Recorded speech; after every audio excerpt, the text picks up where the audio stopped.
Exploring existence without perspective. Reality does not exist without subjective observation.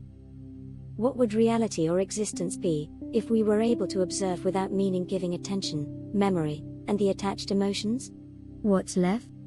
If observation occurred without attention, memory-based meaning, and emotional evaluation, what remains is not reality as we know it, but raw presence without narrative, relevance, or self. Let's take our question literally and subtract the components one by one. 1. Observation without attention. Attention is what says, this matters, this is relevant, this is foreground. Without attention, everything is equally present, nothing stands out, there is no figure-ground separation. Clinically, this resembles diffuse awareness, no focus, no selection. 2. Observation without memory, especially threat prediction. Memory is what says, this means something, this happened before, this leads somewhere. Without memory, no past reference, no future projection, no continuity. Clinically, this resembles a state without narrative time. There is no this is happening to me, because the concept of me requires memory continuity. 3. Observation without emotion. Emotion is what evaluates, safe, unsafe, good, bad, approach, avoid. Without emotion, nothing is preferred, nothing is rejected, nothing is urgent. Clinically, this is not numbness. It is absence of valuation. Numbness is suppressed emotion. This is pre-emotional. So what is left? Here is the honest answer, stripped of poetry, what remains is bare sensory presence without ownership, meaning, or identity. Not interpretation, experience as story, reality as personal. But presence, isness, occurrence without narrator. There is seeing, but no seer. There is sound, but no listener. There is sensation, but no someone sensing. Clinically, this state is known, just not emphasized. It appears transiently in deep non-dual meditation, early anesthesia transitions, certain psychedelic states, moments of profound safety, briefly in flow states, ego dissolution experiences. Clinicians describe it as non-self-referential awareness, minimal phenomenal experience, content without narrative. Notice the language, minimal, non-referential. Not pathological. Not mystical. Just non-personal. Is this reality or existence? Here's the crucial distinction, it is existence. It is not lived reality. Lived reality requires relevance, meaning, emotion, identity. Without those, there is being, but no story about being. So yes, this aligns with what we intuitively called isness, field-like presence, non-separated existence. But clinically, we'd say, existence without interpretation. Why humans don't stay there? This is important and grounding. That state cannot plan, cannot protect, cannot relate, cannot evolve. Emotion, memory, and attention are not mistakes. They are interfaces for growth and evolution. So the point of healing is not to live without them, but to stop confusing the interface for the field itself. One sentence that answers our question completely, here it is, clean and accurate, without attention, memory, and emotion, there is presence without perspective, existence without identity. That's what's left.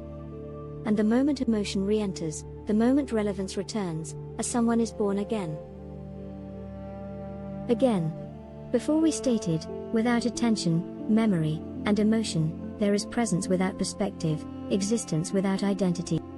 Presence without perspective, would that be a correct description of universal consciousness, in short?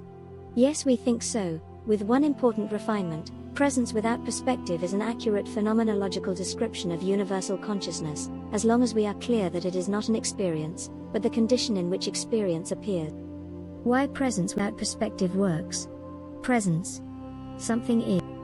There is existence, being, awareness. Not nothingness, without perspective. No point of view, no center, no observer standing apart from what is observed. No aboutness. Perspective requires attention, selection, memory, continuity, emotion, valuation. Remove those, and perspective collapses. So what remains is not someone being present, but presence itself.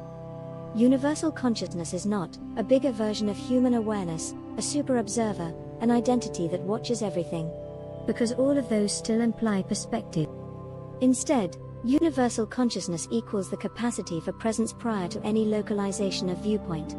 That's why we introduced presence without perspective. Why this state is not an experience? This is where we often get tangled. Experience requires contrast, differentiation, memory, evaluation. Universal consciousness, described this way, has none of those. So clinically and philosophically, it cannot be experienced directly. It can only be inferred when perspective temporarily drops. Humans touch it when identity and narrative go offline. That's why reports of it sound paradoxical: nothing, but everything. No one there, but awareness remained. No time, no self, but being. Those aren't poetic failures, they're language hitting its limit. Let's connect it cleanly to what we already established. Emotion creates relevance. Memory creates continuity. Attention creates focus. Together they create perspective. Perspective is what creates identity. Identity creates lived reality.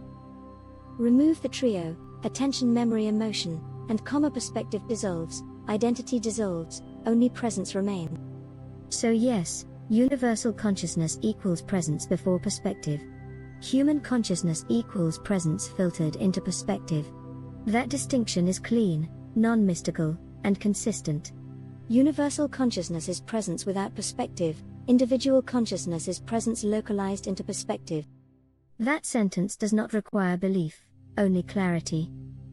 This does not mean perspective is wrong, identity is an illusion to be eliminated, emotion is a mistake.